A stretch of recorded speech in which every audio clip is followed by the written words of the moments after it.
Welcome back to our analysis of The Big O. Here we will be exploring the ending and plot summary. Big O is 26 episodes long and can be broken into several chunks. The first chunk is from episode 1 to about episode 12.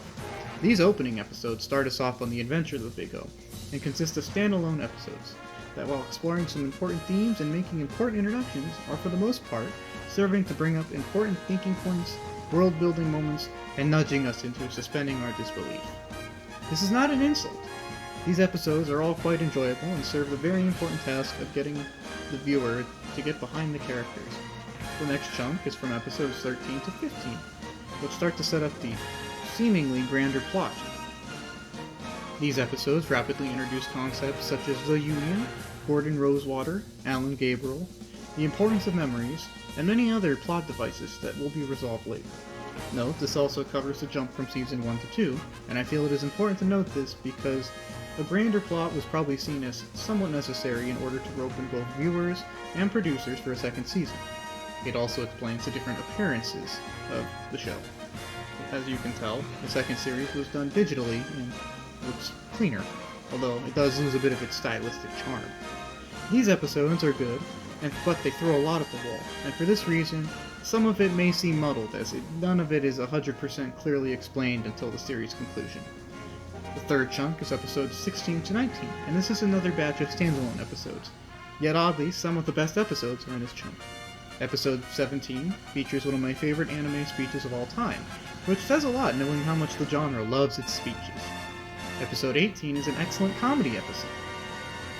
The fourth chunk is episodes 20 through 22, which cover the attack of the Union, but don't go as far as the final reveals of the show. Finally, the final chunk is episodes 23 through 26.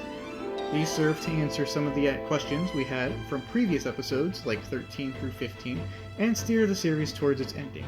The series has been accelerating since episode 20, and in the final minutes of episode 24, the series seems to go off the rails, as the idea that the Big O is just a simulated reality is confirmed, although this had been hinted at since the fourth episode. That is to say, the Big O universe is just a simulated reality by Angel, and just a production of sorts. After this revelation, Roger negotiates with Angel, and she resets the timeline of the Big O. I will explain why I actually like this ending in a bit. Looking at the plot in its entirety, the main plot of the Big O is basically that negotiator Roger Smith negotiates settlements between any parties that will accept his services, and sometimes this leads him into deeper rabbit holes, or into fights. For this reason, Roger sometimes needs the help of Big O, the giant mech that he pilots and seems to have some degree of self-awareness. After being joined by android Dorothy Wainwright, who quickly becomes a breakout star of the series, Roger is asked to investigate a series of murders in episode 13. This leads him to the discovery that the memories of the past live on in several people that they were implanted in, and that there are nefarious forces seeking these memories. It is eventually revealed that these forces are that of the Union, a vengeful group of exiles, and Alex Rosewater, who wants to restart society by employing another big foul. As the Union is defeated by Rosewater in episode 25, Rosewater faces off against Roger, who is saved by Dorothy. Before this fight can conclude, however, Angel realizes she is the director, and that the Big O universe is her production. Then, in the Big O universe/production, she manifests as Big Venus, a big with the powers to destroy and restart reality. Just as the real-life and distraught Angel is about to delete her entire production, the Big O universe, Roger convinces her not to give up and to embrace herself and her own visions. This leads to Big Venus restarting the Big O world so that it can go about on a better trajectory than one which it had set upon earlier. You see, this show has two plots. The surface one of finding out the memories and fighting against giant robots, and a subtler one, introduced later, as Angel, the director, of overcoming whatever it was that troubled her via the use of self-insertion into her own fictional world, which she created, as mentioned above. Before I get into how the ending made me feel and its implications, I'd like to say that the Big O is more of a character story than a plot one. In fact, one of the key points of the series is that life itself is a journey and does not have a definite end, i.e. there are no true endings. Everything leads to something else. This lesson is taught to the viewer in episode 13, which, fittingly enough, was originally supposed to be the last episode. As a whole, I would like to say that the plot of Big O is actually relatively unimportant, And I think this is by design.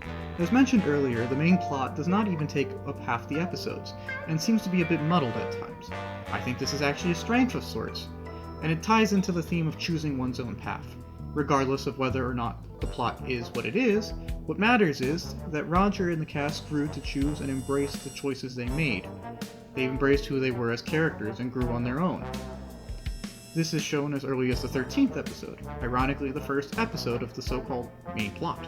In this episode, Gordon Rosewater tells Roger that it is by design that his supposedly prophetic book Metropolis is left unfinished. This is because life has no true endings, and that people are always sort of on some kind of journey or character quest. Metropolis cannot be finished, because the people of the world have their own agency and lives, and therefore cannot entirely be bound or cowed by fate or other factors. Life is about the journey, and not the destination. And therefore, the ending in 26 is actually quite apt, as although the ending, it is obvious the story of Roger Smith, and life as a whole, go on. The first feeling I had at the moment of the screen going black on the final episode is bittersweet.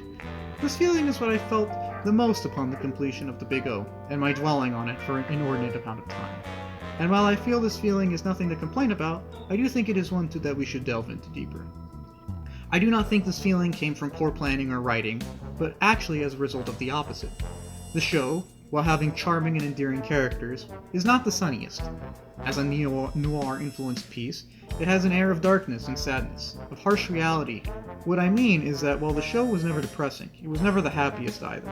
There is a maturity to it, and its characters, and this makes them feel realistic and somewhat serious, or at least by anime standards.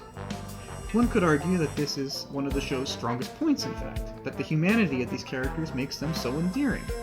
And as real or serious characters, they must come to realistic personal growths and conclusions.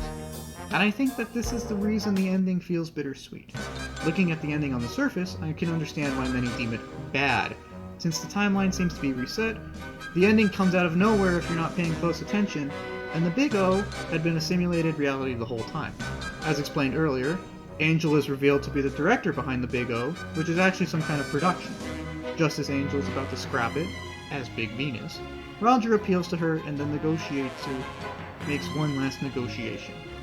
In this last settlement, he convinces Angel not to destroy everything, but she still decides to reset them so that they can turn out better. This is where the bitter comes from. If the timeline is a complete reset, then I would agree that it is bad, because this means the characters in the previous 26 episodes repeat ad nauseum and waste everyone's time. In this reality, there is no growth, and the outcome is always the same. All the enduring actions we have seen and all of the great character moments have been lost to time, only to be repeated when they come up again in this loop. Nothing stays learned, and the viewer is deprived the satisfaction of solid character growth or a happy ending. I do not think that this is the outcome, however, as the lighting in the ending scene, Roger's reaffirmation of himself, and the ending title card seem to hint that this world, while reset, is not on the same trajectory that it was. The ending title card of "We have come to terms" is what I feel is the best supporter of this idea. That the world will be a better one, and even if a reset is not a repeat. And this is the sweet part.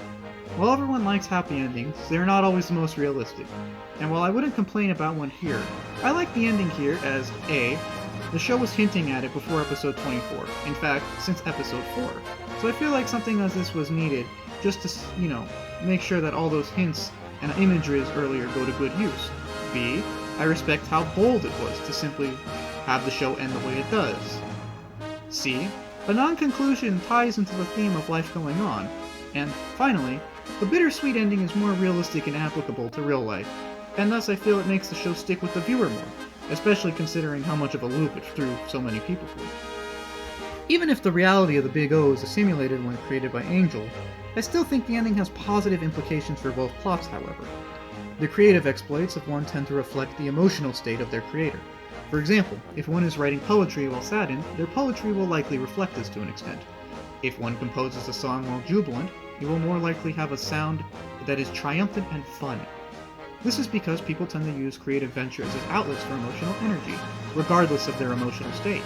Thus, even if Big O is a simulated environment, the lighter tone shown by the reset and the shot of a smiling angel in it show that at least she is in a better headspace than she was before. As for the surface plot, The ending shows that no matter what the odds or struggle are, or how insignificant one might seem in the face of the greater universe, life goes on. For these reasons, I feel that the plot of The Big O is actually genius.